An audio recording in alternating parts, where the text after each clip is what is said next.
Teachers Tell All. Every day I had to talk myself into going into work. The NBC 10 investigators surveyed hundreds of school teachers. Aggression between kids is a real issue. What they told us reveals trouble in the classroom. If the parents knew truthfully what went on in the schools, there would be repercussions.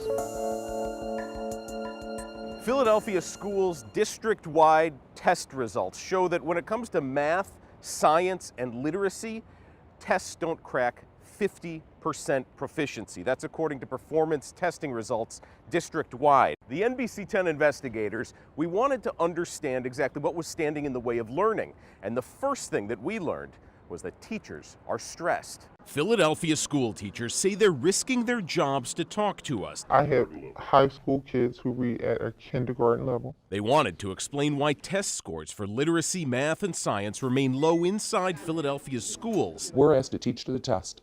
They will come right out and tell you, if it's not a test-taking skill, don't teach it. Some blamed classroom disruptions. Chaos.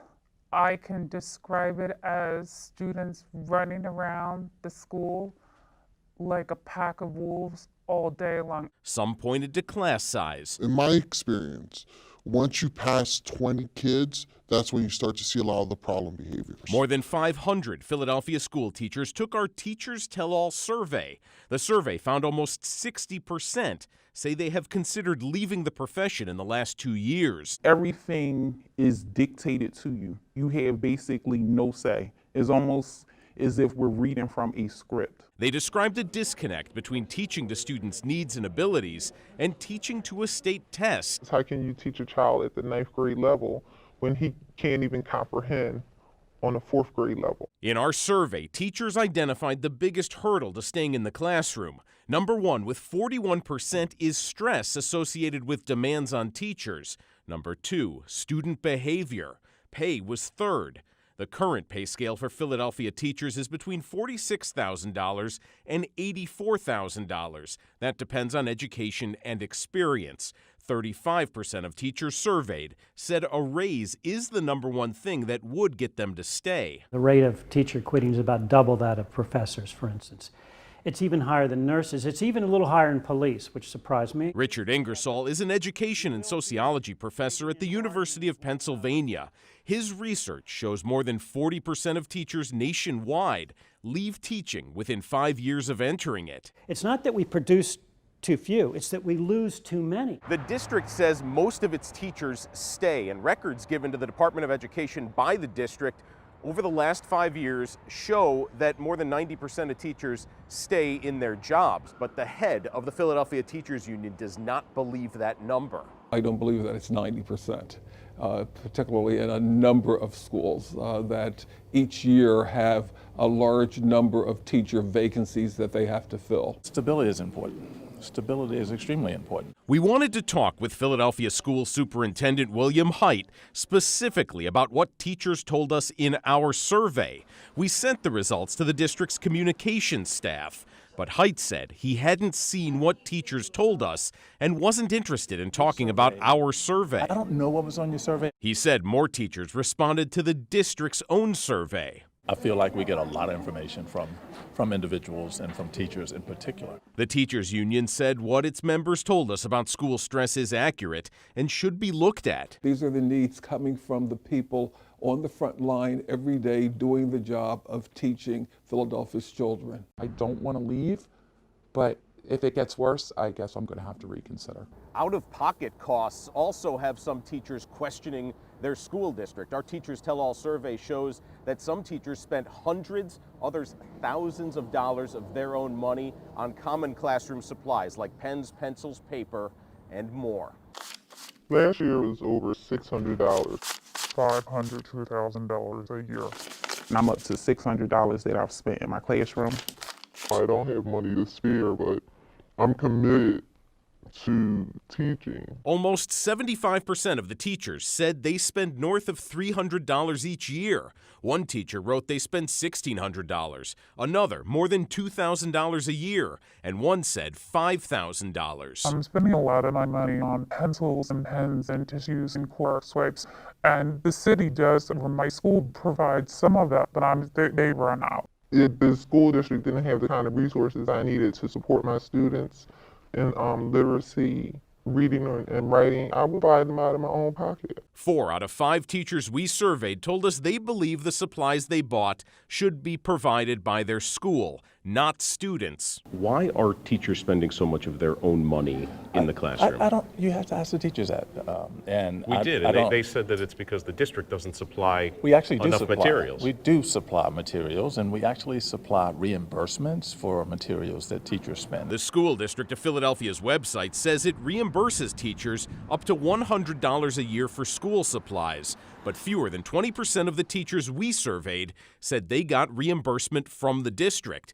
When the district did its own survey last year, 50% of principals said a lack of adequate funding is a great challenge. To the extent the committee doesn't have this information about Pennsylvania, we'll bring it to their attention. U.S. Senator Bob Casey is on the Education, Health, Labor, and Pensions Committee. In 2002, Congress passed a law to give teachers a $250 tax credit for classroom expenses. Was $250 enough? No, and it should be increased over the course of time. I would say at least 500. New Jersey Senator Cory Booker introduced the RAISE Act in September. It would give teachers at least a $1,000 tax credit. Teachers will be watching closely as they continue to bear the costs. If I have a student who really want to learn, I'll do whatever I can to help them. The School District of Philadelphia has a $3.4 billion budget, and $16.5 million, according to the budget, is dedicated to materials and supplies. And from supplies to safety, the teachers who took our survey say that they are concerned about threats both external and in their schools. Oh my God! We've shown you fights in hallways and brawls broken up by teachers. Have you been assaulted? Yes, twice. This teacher is among hundreds who answered yes to that question. The NBC 10 investigators conducted a survey of Philadelphia school teachers. We received more than 500 responses. We're concealing the identity of educators we spoke with because they fear school district retaliation. I've seen lots of students as young as 6 and 7 years old throw chairs, throw furniture. We had an incident in another school where they threw feces at a teacher. Of the teachers who answered our survey, 42% of them told us they've been physically assaulted by a student.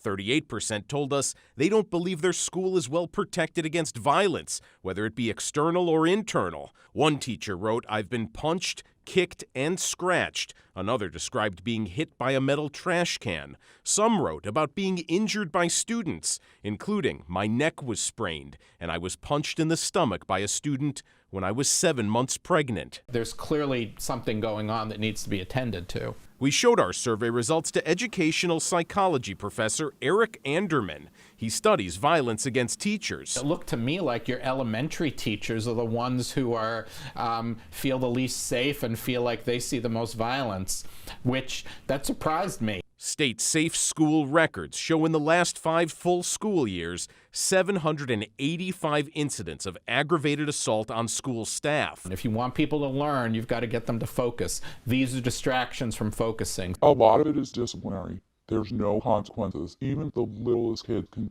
and I've seen it many times, can destroy a classroom, overturn desks and chairs, interrupt instruction for long periods of time, and there's really no consequence. Records show last year more than 11,700 out-of-school suspensions for violence, but there were 0 expulsions in the Philly school district. In the real world, if you go out and you carry out some of these actions that they're doing, you will go to jail. When we told Philadelphia School Superintendent William Hite what teachers told us about safety concerns, he said he wasn't surprised. We're a large school district with a lot of issues that children come to us with significant challenges, and we are training individuals to deal with those things. We asked to schedule time with Hite to discuss our survey results.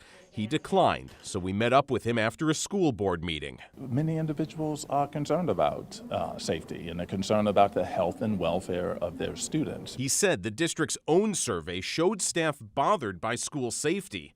When we brought up teachers wanting more student discipline after assaults, Hite had enough. They mentioned the fact that there's not discipline. I gotta take off. I never expected violence would be part of my job. Were you able to teach properly in an environment like that? No.